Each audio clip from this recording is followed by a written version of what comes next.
Are you ready? యేసయ్య నీ దుఃఖము సంతోషముగా మార్చును. యేసయ్య నీ దుఃఖము సంతోషముగా మార్చును. కీర్తనల గ్రంథం 122వ కీర్తన 9 వాక్యాలు మనందరం కలిసి చదువుకుందాం. 1 నుండి 1, 2, 3, 4, 5, 6, 7, 8, 9 వాక్యాలు కలిసి చదువుకుందాం. గట్టిగా అందరం స్క్రీన్ మీద కనబడుతుంటుంది. గట్టిగా కలిసి మనం చదువుదాం. యెహోవా మందిరమునకు వెళ్ళుదమని జనులు నాతో అనినప్పుడు నేను సంతోషించితిని. యెరూషలేమా, మా పాదములు నీ గుమ్మములలో నిలుచుచున్నవి. యెరూషలేమా, బాగుగా కట్టబడిన పట్టణం వలె నువ్వు కట్టబడి ఉన్నావు. ఇశ్రాయేలీలకు నియమింపబడిన శాసనమును బట్టి యెహోవా నామమునకు కృతజ్ఞతాస్తుతులు చెల్లించుటకై వారి గోత్రములు, యెహోవా గోత్రములు అక్కడికి ఎక్కి వెళ్ళును. అచ్చట న్యాయము తీర్చుటకై సింహాసనములు, దావీదు వంశీయుల సింహాసనములు స్థాపింపబడి ఉన్నవి. యెరూషలేము యొక్క క్షేమము కొరకు ప్రార్థన చేయుడి. యెరూషలేమా, నిన్ను ప్రేమించువారు వర్ధిల్లుదురు. నీ ప్రాకారములలో నెమ్మది కలుగును గాక, నీ నగరులలో క్షేమముండును గాక. నా సహోదరుల నిమిత్తమును నా సహవాసుల నిమిత్తమును నీకు క్షేమము కలుగును గాక అని నేనందును.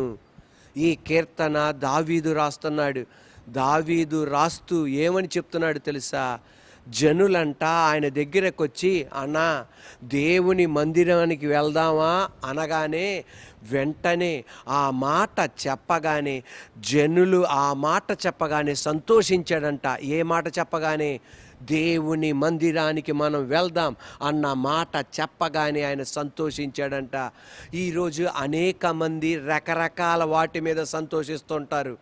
మీ ఫ్రెండ్స్ నీతో వచ్చి చెప్పారనుకో సినిమాకి వెళ్దామని, ఏమంటారు? చాలా ఆ మాట వినగానే వీళ్ళకి సంతోషంగా ఉంటుంది.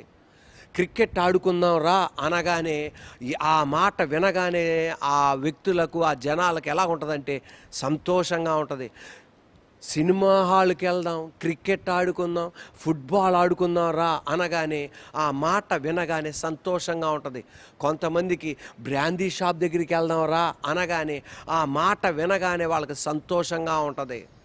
సిగరెట్ వెళ్ళి తాగుదాం దా అనగానే ఆ మాట వినగానే సంతోషంగా ఉంటుంది. వెళ్ళి ఆ అమ్మాయిని వెళ్ళి ఏడిపించొద్దాం ఆ సెంటర్లో అనగానే కొంతమందికి ఆ మాట వినగానే ఏముంటుందంటే సంతోషంగా ఉంటుంది. కానీ దావీదు అంటున్నాడు, నాకు ఎక్కడ సంతోషం తెలుసా?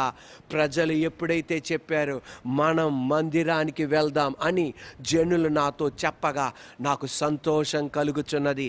ఈ రోజున దేని విషయమై నువ్వు సంతోషిస్తున్నావు? ఏ విషయమైతే దుఃఖపడాలో దాని విషయంలో మనం సంతోషిస్తున్నాం. ఏ విషయంలో మనం సంతోషపడాలో దాని విషయంలో మనం దుఃఖపడుతున్నాం. కానీ దావీదు అనేది దేవుని మందిరానికి వెళ్దామని జనులు చెప్పగా నాకు సంతోషం కలిగింది. ఎందుకు దావీదు నీకు దేవుని మందిరం వెళ్దాము అనగానే నీకు సంతోషం కలుగుతుంది? ఎందుకు తెలుసా? నా దుఃఖాన్ని సంతోషంగా మార్చగలిగిన స్థలం ఆ దేవుని మందిరం. నన్ను ఆదరించే స్థలం దేవుని మందిరం. నన్ను ప్రోత్సహించే స్థలం దేవుని మందిరం. నా మీద కృపపడిన స్థలం దేవుని మందిరం. నన్ను హెచ్చించే స్థలం దేవుని మందిరం. దేవునితో నాకు ఒక సంబంధం ఉంది కనుక నాకు దేవుని మందిరానికి వెళ్దాం అని జనులు చెప్పగా నాకు సంతోషం కలుగుతున్నది. ఆయన కోటలోనికి వెళ్ళేదానికన్నా, తన భార్య బిడ్డలతో మాట్లాడేదానికన్నా, అయ్యా నీ మందిరానికి నేను వెళ్తున్నాను, ప్రజలు ఆ మాట చెప్తూ ఉండగానే మందిరానికి మనం వెళ్దాం అన్న మాట చెప్పగానే ఆయనకి ఏం కలుగుతున్నది? సంతోషం కలుగుతున్నది. ఈ రోజున కోవిడ్-19 పాండమిక్ ద్వారా, కరోనా వైరస్ ఎఫెక్ట్ ద్వారా దేవుని మందిరానికి వెళ్ళడం మనకి కష్టమవుతుంది. దేవుని మందిరానికి రావడం కష్టమవుతుంది. అయినా ఈ రోజున దావీదు తప్పించినట్లు నువ్వు కూడా తప్పించు. అయ్యా, దుప్పి నీటి వాగుల కొరకు ఆశపడుచున్నదయ్యా తండ్రి, నీ మందిరానికి నేను రావాలి అని ఖచ్చితంగా నీ ఆశను ఆయన నెరవేరుస్తాడు. దేవుని మందిరానికి మనం ఎందుకు వెళ్ళాలి? దేవుని మందిరానికి మనం ఎందుకు రావాలి? చర్చికి మనం ఎందుకు వెళ్ళాలి? చర్చికి ఎందుకు మనం రావాలి? ఒక పెద్ద ఆయన, ఒక తాతగారు, 70 సంవత్సరాల తాతగారు ఒక మధ్య వయస్కుడితో అడిగారంట, మధ్య వయస్కుడైన పాస్టర్ గారితో అడిగారంట, అసలు నేను ఎందుకు చర్చికి రావాలండి, అసలు నేను ఎందుకు మందిరానికి రావాలండి అనగానే ఆ పాస్టర్ గారు అన్నారు, ఏంటండి తాతగారు అలా మాట్లాడుతున్నారు, ప్రతి వారం వస్తున్నారు కదా. ప్రతి వారం ఏంటయ్యా, మీ నాన్నగారు పాస్టర్గా ఉన్నప్పుడు వచ్చా, నువ్వు పాస్టర్గా ఉన్నప్పుడు వచ్చా, ఇప్పుడు నీ పిల్లలు కూడా అవుతున్నారు, నేను అప్పుడు కూడా వస్తున్నా, నేను 30 సంవత్సరాల నుండి మందిరానికి వస్తున్నా, కానీ ఒక్క ప్రసంగం కూడా నాకు గుర్తులేదు. దాదాపు 3000 ప్రసంగాలు నేను విన్నా, కానీ ఒక్క ప్రసంగం కూడా నాకు గుర్తుకు లేదు. మరి ఎందుకయ్యా నేను మందిరానికి రావడం? వెంటనే మధ్య వయస్కుడైన పాస్టర్ గారు ఇలాగన్నారంట, తాతగారు మీరు చెప్పింది కరెక్టే, ఒక ప్రసంగం కూడా గుర్తులేదు, మరి ఎందుకు నేను రావాలి? వెంటనే మధ్య వయస్కుడైన పాస్టర్ గారు అన్నారంట, నాకు వివాహమై 30 సంవత్సరాలండి తాతగారు, దాదాపు 3000 సారి కన్నా పైనే దేవుని కృప వలన నా భార్య నాకు ఆహారం సిద్ధపరిచి నాకు ఇచ్చింది. ఆమె ఉదయం, మధ్యాహ్నం, సాయంత్రం, రాత్రి నాకు ఇచ్చిన ఆహారాలు ఇచ్చింది, ఆహార పదార్థాలు తయారు చేసి ఇచ్చింది. కానీ పోయిన వారం ఈ మధ్యాహ్నం ఆహారం ఏమిచ్చిందో నాకు గుర్తులేదు. ఇన్ని సంవత్సరాల్లో ఏ మెను ఇచ్చిందో నాకు ఏమీ గుర్తులేదు. కానీ ఆమె ఇచ్చిన ఆహారం వలన, దేవుని కృప తర్వాత ఆమె ఇచ్చిన ఆహారం వలన, సిద్ధపరిచిన ఆహారం వలన ఆ రోజు నిలబడడానికి శక్తి, బలం, ఆరోగ్యం ఇచ్చాడు. ఆ వారం నిలబడడానికి శక్తి, బలం, ఆరోగ్యం ఇచ్చాడు.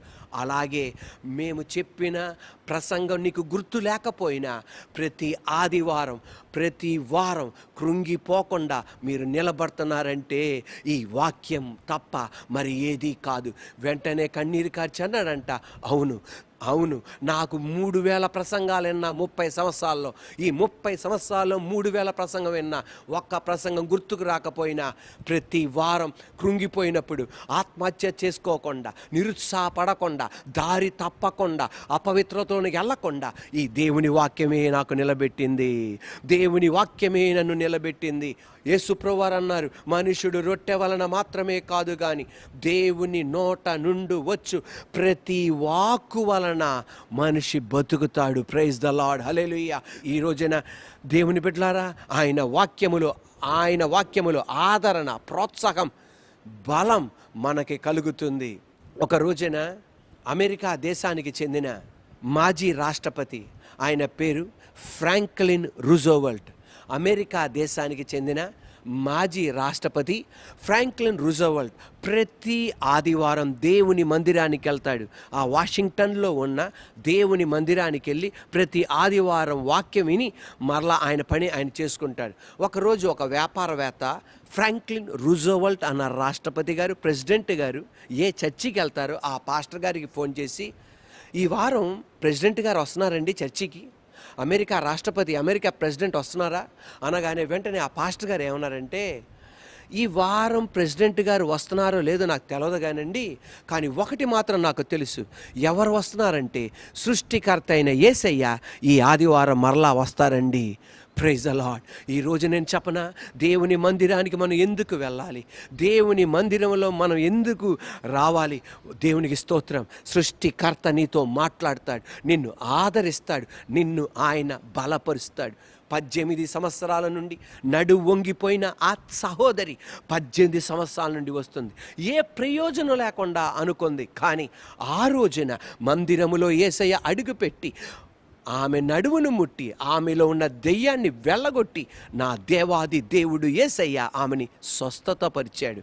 Praise the Lord. యెహోషువపాతు సమస్య రాగానే మరి ఎక్కడికి వెళ్ళాలా, మందిరం దగ్గరికి వెళ్ళి, మందిరములోనికి వెళ్ళి సాష్టాంగపడి ప్రార్థన చేశాడు. దేవాది దేవుడు అఖండమైన విజయాన్ని ఇచ్చాడు. హిజ్కియా అతని మీద శత్రువుకు రాగానే ఎక్కడికి వెళ్ళాలా, దేవుని మందిరానికి వెళ్ళి సాష్టాంగపడి ఏ శత్రువు అయితే ఉత్తరం పంపించాడో ఆ ఉత్తరాన్ని దేవుని మందిరంలో పరిచి ప్రార్థన చేశాడు. అయ్యా నువ్వే నాకు సహాయం చేయాలి. దేవుని బిడ్డలారా, దేవాది దేవుడు హిజ్కియాకి దేవుడు గొప్ప విజయం ఇచ్చాడు. ఉజ్జయ అన్న రాజు మరణించాడు. చాలా మంచి రాజు, చాలా భక్తిగల రాజు. ఆ రాజు మరణించాడు.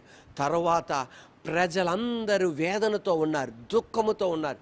ఏం చేయాలో యెషయా యవనస్తుడిగా ఉన్నప్పుడు అర్థం కాక దేవుని మందిరానికి వెళ్ళాడు. దేవుని మందిరానికి వెళ్ళి ప్రార్థన చేశాడు. అయ్యా, మా దేశ పరిస్థితి ఏంటి, మా కుటుంబ పరిస్థితి ఏంటి, పిల్లల పరిస్థితి ఏంటి, మా దేశ పరిస్థితి ఏంటి? ఆ మందిరములో ఒక దర్శనం చూశాడు. దేవాది దేవుడైన యేసయ్య సింహాసనాసీనుడై ఉన్నాడు. కెరూబులు సెరూబుల చేత 2 రెక్కలతో మొహము కప్పుకొని, 2 రెక్కలతో పాదము కప్పుకొని, 2 రెక్కలతో ఎగురుతూ పరిశుద్ధుడు పరిశుద్ధుడు పరిశుద్ధుడని గాన ప్రతి గానములు స్తుతులతోనూ ఆరాధిస్తున్నాయి. అక్కడ ఆయనకి పరిష్కారం దొరికింది. ఈ రోజున నలిగిపోయావా, కృంగిపోయావా? ఈ రోజు నేను చెప్పనా, దేవుని మందిరానికి మనం ఎందుకు వెళ్ళాలి, దేవుని మందిరానికి ఎందుకు రావాలి? ఆయన నిన్ను ఆదరిస్తాడు, ఆయన నిన్ను బలపరుస్తాడు, ఆయన నిన్ను నిలబెట్టిస్తాడు. యెహోషాపాతుకు జవాబును అనుగ్రహించాడు, హిజ్కియాకు జవాబును అనుగ్రహించాడు, యెషయాకు దేవుడు జవాబు అనుగ్రహించాడు. Praise the Lord. ఆ తల్లికి దేవుడు జవాబు అనుగ్రహించాడు. నీకు కూడా దేవుడు జవాబు అనుగ్రహిస్తాడు. దావీదు అంటున్నాడు, జనులు మనం మందిరానికి వెళుదాం అనగా నాకు సంతోషం కలిగింది. ఈ రోజున మందిరానికి మనం రాలేకపోతున్నాం, కానీ దేవాది దేవుడు నీ దుఃఖాన్ని సంతోషంగా మారుస్తాడు. Praise the Lord. హల్లెలూయా.